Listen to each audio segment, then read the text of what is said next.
Vision d'Anne-Catherine Emmerich sur la vie de notre Seigneur Jésus-Christ et de la Très Sainte Vierge, par le révérend Père Joseph Alvar Dulé, des Frères Prêcheurs. Préface.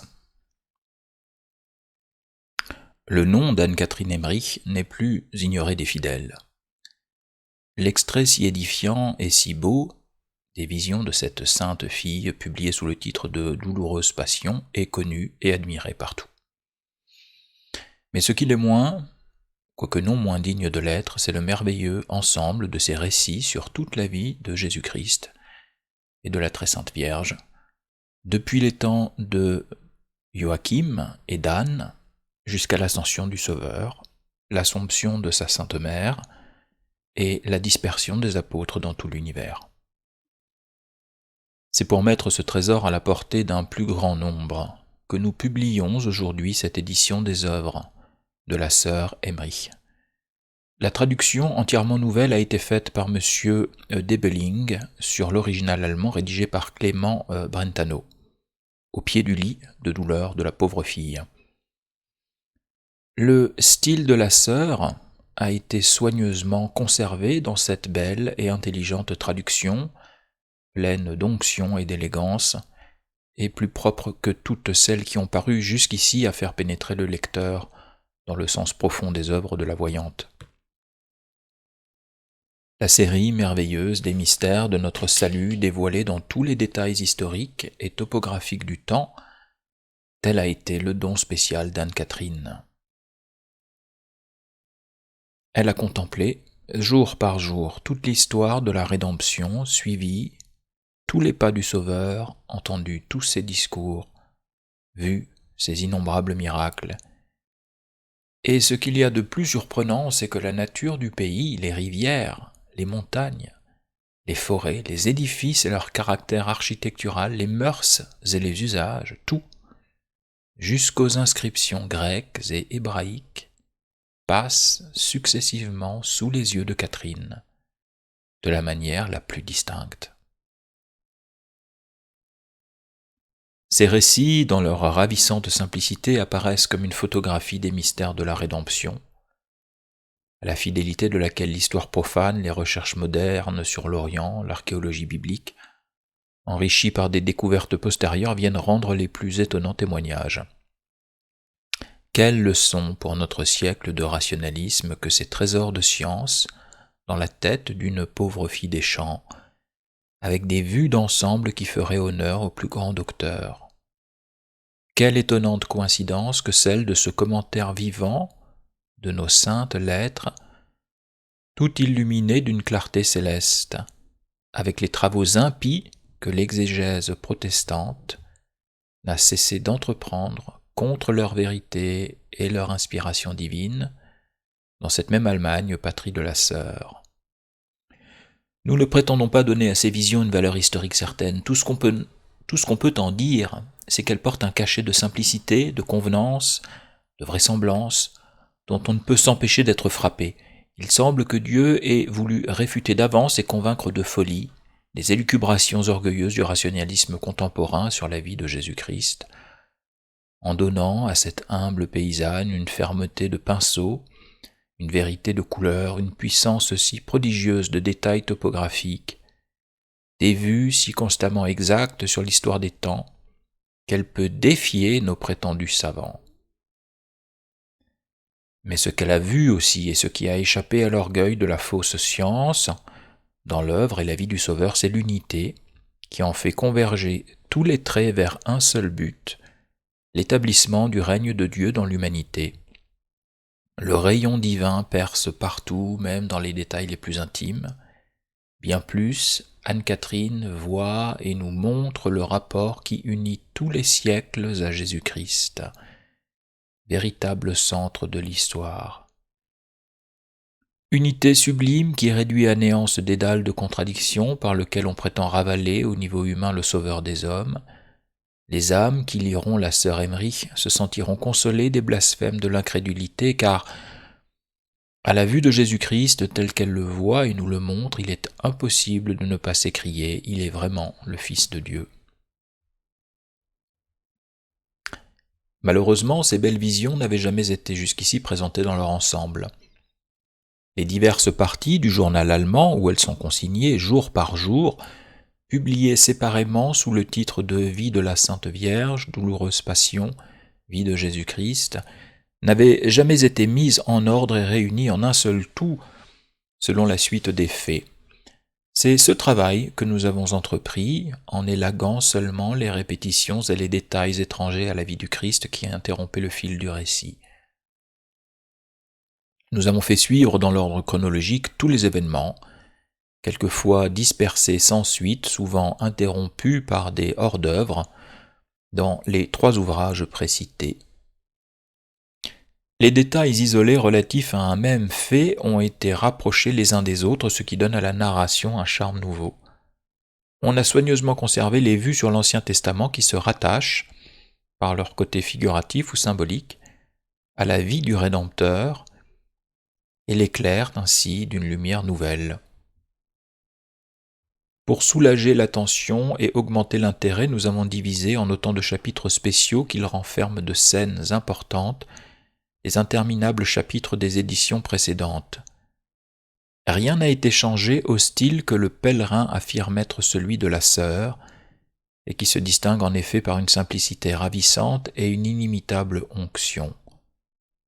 De temps en temps seulement, lorsque quelques mots de transition étaient nécessaires, nous les avons pris, toujours dans le sens, souvent même dans les propres termes des parties supprimées. La seule addition que nous soyons permise, c'est une série de notes brèves dans lesquelles nous cherchons à condenser les explications nécessaires pour comprendre toute la portée symbolique et instructive du texte, que sa simplicité même pourrait parfois dérober à la réflexion. Notre but a été de faire de cette vie de Jésus-Christ un manuel pour la piété, trop souvent refroidi et rebuté par les longueurs et les hors-d'œuvre du journal du pèlerin. Grâce au caractère et au format qui ont été adoptés, on a pu réduire à 3 volumes la matière des 8 volumes qui ont paru jusqu'ici. Cette différence étonnera moins si l'on songe que ces 8 volumes en contiennent presque 2, tant de morceaux détachés sur divers personnages étrangers à la scène que de préfaces et d'introductions prolixes de l'éditeur allemand. Nous avons cherché à résumer soit dans cette préface, soit dans la biographie de la sœur que nous donnons immédiatement après, tout ce que ces introductions renferment de véritablement instructif. La vision s'ouvre par les vues remarquables d'Anne-Catherine sur les parents et les ancêtres de la Sainte Vierge. C'est la préparation du Messie dans la race élue de son auguste mère. Elle forme la première partie.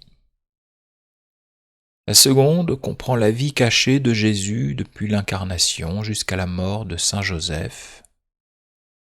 La troisième renferme sa vie publique, subdivisée en 3 années, d'une Pâque à l'autre pour soulager l'attention. La quatrième, sous le titre de Voix douloureuse, contient les scènes de la Passion, dont on a seulement élagué les récits d'apparitions étrangères au drame, et auxquels on a ajouté des détails d'un haut intérêt qui avaient été supprimés dans l'édition jusqu'ici répandue. Nous ferons remarquer que si cette partie des œuvres de la sœur a été tant goûtée des âmes pieuses, c'est précisément parce que Clément Brentano, son sténographe, avait eu soin, comme il le dit lui-même, de combiner les fragments épars recueillis par lui à des époques très diverses et d'en faire un récit suivi et complet. Or, c'est ce même travail qui vient d'être entrepris pour tout l'ensemble. La 5e partie contient la vie ressuscitée et toute lumineuse de notre Seigneur sur la terre depuis le saint jour de Pâques jusqu'à son ascension. La 6e, enfin, raconte l'établissement de l'Église sous l'influence maternelle de Marie, la mort et l'assomption de la glorieuse Vierge, la dispersion et les travaux des apôtres dans tout l'univers. Nous offrons donc ce livre au cœur chrétien, comme un recueil de lectures édifiantes sur tout l'ensemble de la vie du Sauveur, dévoilé dans ses détails les plus intimes. Nous le leur offrons comme une consolation à la douleur que les récents blasphèmes de l'incrédulité leur ont causée. La lumière, l'exemple, l'onction céleste qui en émane, nous ont paru bien propres à faire connaître et à aimer notre bon maître dans ce siècle d'indifférence, et à développer l'esprit malheureusement trop rare de méditation et d'union intime avec Jésus-Christ. Tout y est profond, tout y porte, malgré la prodigieuse variété des détails, un cachet surprenant d'unité. Tout y est d'une simplicité admirable, divine, qui faisait dire à la sœur Emmerich, ouvrez les guillemets, je n'ai jamais vu Jésus ni Marie parler avec la moindre emphase. Marie est d'une simplicité que rien ne peut rendre. Tout son être est comme un fil de soie blanche qui semble disparaître dans une étoffe à force de délicatesse et de pureté. Fermez les guillemets. Nous connaissons plus d'une conversion opérée par cette lecture. Nous adressons aussi, et tout spécialement, ce livre aux personnes qui étudient la Sainte Écriture, car il renferme une concordance vraiment étonnante des deux testaments en Jésus-Christ, qui en est le centre divin, beaucoup de commentaires précieux des paraboles et d'explications naturelles des difficultés, un secours puissant pour mieux saisir l'esprit et la portée des scènes racontées dans les évangiles, par les nombreux détails qu'il y ajoute sans jamais contredire le récit sacré. On y trouve encore des vues aussi nombreuses que profondes sur le symbolisme de toutes les scènes où figure notre Seigneur ou ses persécuteurs de l'ancienne loi. L'explication et la raison d'être de ce symbolisme, dans la ressemblance parfaite des deux ordres naturels et surnaturels, tous deux faits à l'image de Jésus, le Verbe créateur et réparateur du monde, le spectacle du développement progressif et continu du royaume de Dieu, semblable au jour qui se dégage peu à peu des ombres de la nuit. Enfin, et par-dessus tout, il renferme une lumière qui jaillit de tous les traits du Verbe fait chair. Un parfum de grâce et de vie qui s'exhale de ces exemples, une onction pénétrante qui révèle au cœur les joies pures et profondes du saint amour. Puissent ces fruits précieux se produire en beaucoup d'âmes, puisse cet humble travail que nous déposons aux pieds de Marie Immaculée servir en quelque chose à les multiplier. Flavigny, couvent de Saint-Dominique, frère Joseph Alvar Dulay, des frères prêcheurs. Fin de la préface. Avant de nous quitter, si vous avez aimé cette lecture, si vous souhaitez soutenir la chaîne, mettez un pouce bleu et abonnez-vous. À bientôt.